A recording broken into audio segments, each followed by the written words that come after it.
Hi, I'm Andrea Renee Johnson. I'm going to be reading from my new novel, Other Women. It's a lesbian literary romance set in Iowa and San Francisco. I will start with chapter 2, I think, today, and take you through a little bit of that. If you like what you hear, please go to andreareneejohnson.com/fiction and check out the rest of the book. So this is chapter 2 of Other Women. Everything begins, and sometimes begins again, but nothing ever really ends. That spark you feel in your soul that tells you that you will soon see the one you love, or speaks to you of her warmth or her ghost. We've all experienced this, and we have all been that glow for another. Often we are unaware of just what set us afire. We only know that our spirit fights us to keep it alight. For me, that fire began with a common element: air. I was born in Iowa, where they have plenty, and much of it the green grass and sunshine smelling kind. We moved from the town to the country the year I turned 12. Our house sat on only a couple of acres and had seen better days. It was beautifully, paint-peelingly old, and it terrified me at first. I was sure it was haunted, and by more than us. The upstairs floors run even, and the cellar and attic were the favored locales of my most nightmarish imaginings. I crawled beneath the eaves in those first weeks and found an old copy of Dickens' Great Expectations, printed in 1912. I read it for the pure pleasure of touching the same pages as the fingers of others who were surely now dead, aching like Pip to find an Estella of my own, climbing down, reeking of old print and mice when the dusk could no longer bring a glow to the dirty panes. The neighbor whose property bordered ours to the west owned a farm that stretched out of the site of our house. The side that met ours was thickly wooded and mysterious, with the kind of towering dark trees that you imagine come to life at night and reach out to pull in unsuspecting children. I only knew there was a farm over there because, drawn by the woods, I had ventured through more than once, only to be met by the view of the big gray farmhouse and the weathered red outbuildings dotting the hillside. Standing at the edge, with the close behind me and the endless open before me, I could breathe best and wanted to run forever just to breathe it more. As soon as we got settled in, my mother began dropping hints that the neighbors had a daughter about my age. Apparently, my dad knew this girl's dad when they were boys, before I was born, before he became a preacher and we moved into town. I figured my mother was hinting around about it more because it would ease her mind if I stopped my solo adventuring than anything else. So I ignored her suggestions that we invite the girl over some afternoon. While it would be good to have a new friend before I started in my new school that fall, I bet she was probably just another sissy girl like those I had known in our last neighborhood. I preferred to play with boys. At least they could appreciate the efforts required to amass my prized locust skin collection. Small. For the next few seconds after she touched me, I was in a daze. I knew I was staring at her, but I couldn't stop. I had no reference for the feeling except Pip and Estella. Well, can you help me? Yeah, sorry, just thinking. Do you think a lot? She asked, lifting aside of the tarp. I paused to think before answering. Yeah, realizing the irony of this, we both laughed. Me too, she said, as I pulled the other end taut. That's why I like having this place so much. I can come here all alone and think whenever I want to. Sometimes I sneak out here at night and stare up at the stars. Feels more like you're among them when you're not on the ground, you know? Yeah, like you can imagine you're drifting in space, weightless, no sky or earth, just forever. I know what you mean. What grade are you in? Erin asked. 6th. You? I said. 7th. I'm 12. I'll be in junior high this year. I can't wait. Yeah, I'm going to be in 7th grade too, I said. I was in 6th grade this past year. How old are you? Erin asked. 11. She looked at me quizzically. I know, I skipped 3rd grade, I said, just as we finished tying the tarp down tight over us. The rain began to fall. You seem older, though, she said, maybe because you're tall and you sound smart. Thanks. I can't wait to go to junior high either. My mom told me I could get contacts this year. I'm dying to ditch these glasses. Well, we can each make a run for home, Erin said, looking around at the ever-fattening raindrops. Or we can stay here and wait it out. I'll probably get in trouble. How about you? Yeah, probably, but it's kind of cool to think nobody knows where we are. So without making an official decision, we both agreed to stay. Sometimes I like to take naps here when there's no thunder. The sound of the rain on the roof is nice to fall asleep to. With that, Erin lay down on a blanket on the floor of the treehouse and motioned me next to her. I was really nervous being so close to her, so I stayed sitting up, my legs crossed Indian style. Take off your glasses and lie down beside me, she whispered over the rain. I want you to hear the tree. Press your ear to the floor. Like me, as I lay on my stomach facing her, she pulled the blanket edge from beneath our heads and put her left hand on the right side of my face to push me tight to the wood. There, can you hear it? It's creaking deep inside with the wind. Isn't it beautiful? Our faces were less than a foot apart, and I was trying to examine her eyes again. I still couldn't imagine how she could see through them when they were so clear. Yeah, I breathed back. Beautiful. I was keenly aware that her hand hadn't left my face. In fact, her arm was kind of resting against my shoulder. I could smell the coconut shampoo scent of her hair. My stomach was all in butterflies and I was having trouble breathing, but I felt strange and warm and good. It took all my will to appear as in control as possible. I didn't want her to think I was weird somehow. You're really pretty, she said. Why are you making your face so serious? It's fun to look at someone so close, don't you think? I don't know. It just makes me feel weird, like you're scrutinizing me or something. Scrutinizing, she said, laughing. See, it's funny that you're so smart. I could feel my jaw and eyes harden. Smart. And with glasses, too. It meant she thought I was a nerd. Hey, don't look that way. Smart is good. Very good. Most pretty girls are dumb. I like that you're not. You mean you think I'm pretty? I stopped for a moment, examining her face. Yeah, I told you were pretty, she paused, pinching the tip of my nose quickly.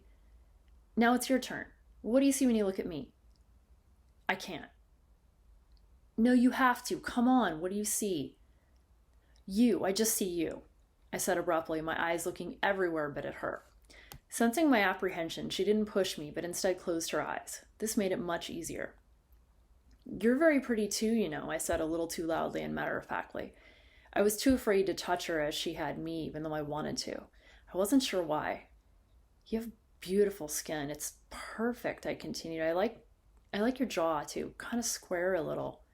Nice nose, too. Different than mine. Straighter, I guess. And your teeth are so even. Wow. She smiled wider, and I closed my mouth at that for a moment, suddenly self-conscious about my own crooked teeth. I really need braces. Another junior high thing, I guess. Anyway, you can open your eyes now. Hi, she giggled, opening her eyes. Again, I was unprepared and momentarily hypnotized as she looked back at me. I think she could tell. Do you want me to close my eyes again? She asked softly. I laughed nervously. I couldn't think of anything to say. Let's take a nap, she suggested. That's the one thing I miss about being a kid. Kindergarten nap time. It really gives you time to think. With that, she pushed me over on my back next to her. The rain was loud and steady on the roof, and we had to move in toward the center of the treehouse in order to avoid getting splashed by the runoff. She turned on her side to face me, but I stayed on my back and turned my head toward her. I thought she might speak, but she closed her eyes and sighed. Her breath was warm against my face and smelled like bubble gum. She was determinedly making her face ready for sleep, and I couldn't help watching her. She furrowed her brows and pursed her lips, chewed her gum once or twice, and wet her lips. I was certain she could feel me looking at her, but she was too intent on her thoughts to be concerned with mine. I liked that feeling. Being there with her, I didn't have to speak. I found myself smiling broadly. Then, as she was relaxing into sleep, I realized she might choke on her gum, and I was suddenly worried. Should I tell her, or just make sure I don't fall asleep so I can wake her up in case she starts choking? I debated this until she was too asleep for me to bother her. Her face was relaxed, her head resting against her own right arm, her breathing deep and slow. It must have been at least an hour that I lay there and watched over her, long after the thunder and lightning had started. She slept right through it. At one particularly loud bang, I turned my body to face her, moving my legs so that they were touching hers. I was scared, yet on she slept, and I felt safer just because I was with her. Like maybe she knew something I didn't and was right to just know that it would all be okay. I had wanted to touch her face earlier. Her skin looked so soft. Now that I was sure she wouldn't awaken, I trailed my fingers lightly down her left cheek to feel the faint peach fuzz on her white skin. Looking at her now, no one would ever believe she'd just scaled the tree in seconds. I guess I wasn't being as gentle as I thought, because suddenly she jumped to her feet, choking and coughing, and swallowed her gum. I'm sorry, I said, thinking quickly. I was just going to wake you up so you wouldn't choke on your gum. That's funny, she laughed, still coughing. I think you almost killed me instead. and I just swallowed my gum. She sat back down. Don't worry though, I'll be okay. She paused, took a deep breath and looked around. Well, what do you want to do? It's still raining, so I guess we can't go anywhere. Yeah, but what if it storms all night, I said, nervous both about the storm and about the prospect of spending the whole night with her. What would I say? Maybe we should just go for it. Okay, if you want to. Let's make a plan before we get down, though. There's a shortcut to get to your place. It's great in the rain because you can slide down the muddy side of the bluff. How do I go? You run straight that way, and then a bit to the right along the rocks. When you get to where the creek is narrower, the wall of the bluff gets smoother, and it's just mud, very few rocks sticking out. You can sit and slide right there. Okay, but what about you? It's a lot farther to your house, isn't it?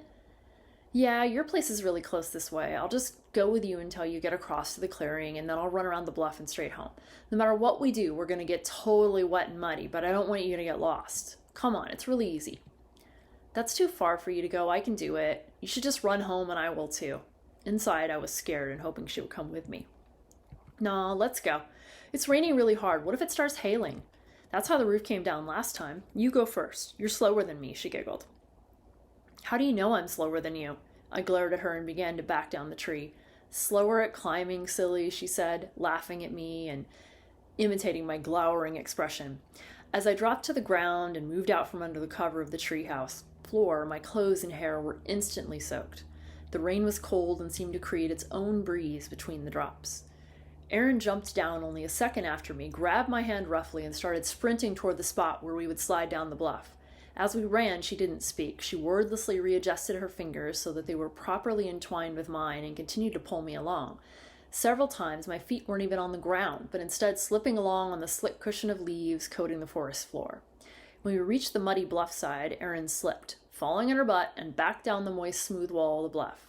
I was afraid to let go of her hand, not that she gave me a choice. Our fingers were like they were tied together, and her way down was not necessarily my way down. Instead, attached only at the hand, I tumbled end over end, flipping over and across her at the bottom, both of us half in the creek, her calf cut a little by one of the rocks in the water or along the way. The last bump I passed over felt like a punch in the stomach. Both of us sprawled, breathless and laughing. That was actually kind of fun, I managed. Yeah, it was, she said, as if it were one word, and giggling, wriggled out from under me. We should come out and do this sometime on purpose. With that, she kept smiling, wiping at the muddy drops falling endlessly from her hair onto her face. Somehow, she had a clump of grass, roots, earth, and all on top of her head, and she didn't seem to notice it. All this and her eyes blind like amber stars glistening against her pale skin in the cold. And from then on, I secretly believed she was a wood nymph, some fairy princess sent to tempt me sweetly to my death. Too much reading and imagining for such a young girl, my mother would say.